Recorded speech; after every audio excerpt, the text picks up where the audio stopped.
जब मैं था तब हरि नहीं, जब मैं था तब हरि नहीं, अब हरि है मैं नहीं, अब हरि है मैं नहीं।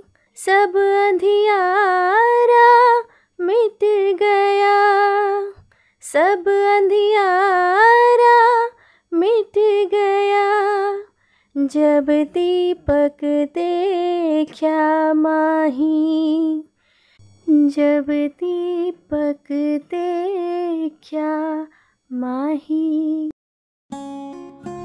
కబీర్ దాస్ తన సాఖీ రచనలో జబ్ మై థా తబ్ హరి నహీ దోహా ద్వారా ఏం చెప్పుచున్నారంటే, జబ్ మై థా తబ్ హరి నహీ, అబ్ Hari high my నాహీ.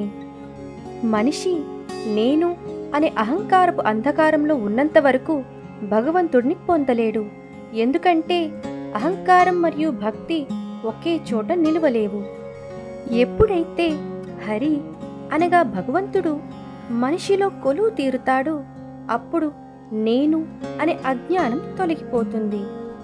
Sub Andhiyara మిట్ Gaya జబ్ దీపక్ దేఖ్యా మాహీ అనగా దీపం వెలిగించినంతనే అంధకారం మటుమాయమవుతుంది అని.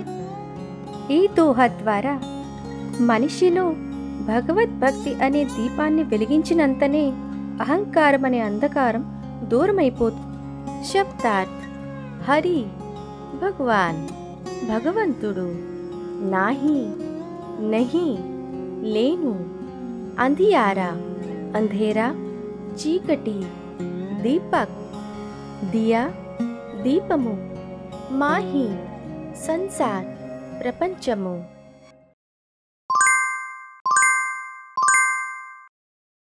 सुखिया सब संसार है, खाए और सोवे, सुखिया सब संसार है, खाए और सोवे, दुखिया दास कबीर है, दुखिया दास कबीर है, जागे और रोवे, जागे और रोवे. కబీర్ దాస్ తన సాఖీ రచనలో Sukhiya sub Samsar high Doha ద్వారా తన ఆవేదనను ఈ విధంగా వ్యక్తపరచుచున్నారు. ప్రపంచమంతా అశాశ్వతమైన మోహమాయలో మునిగి అచేతనంగా పడి ఉంది. ప్రజలు ప్రాపంచిక సుఖాలని నిజమైన సుఖం అనగా తిన్నామా, హంగు ఆర్భాటాలతో గడిపామా, పడుకున్నామా, మళ్ళీ తెల్లారిందా అని ఇదే అసలైన సుఖమనే భ్రమలో ఉన్నారు. కానీ అసలైన ఆనందం భగవద్భక్తి ద్వారా మాత్రమే లభిస్తుంది అని ప్రజలు గ్రహించలేకపోతున్నారని కబీర్ దాస్ దుఃఖితులవుతున్నారు.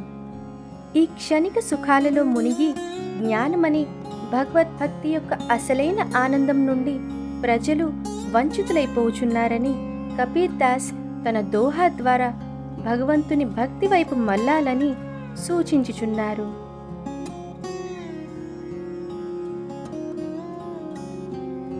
శబ్దార్థ్ సంసార్ జగ్ ప్రపంచము, ఖాయే ఖానా తినుట, సోవే సోనా పడుకొనుట, దుఖియా దుఃఖిత్ దుఃఖించు, జాగే జాగ్రత్త హోనా మేలుకొను, అరు ఔర్ మరియు, రోవే రోనా దుఃఖించు.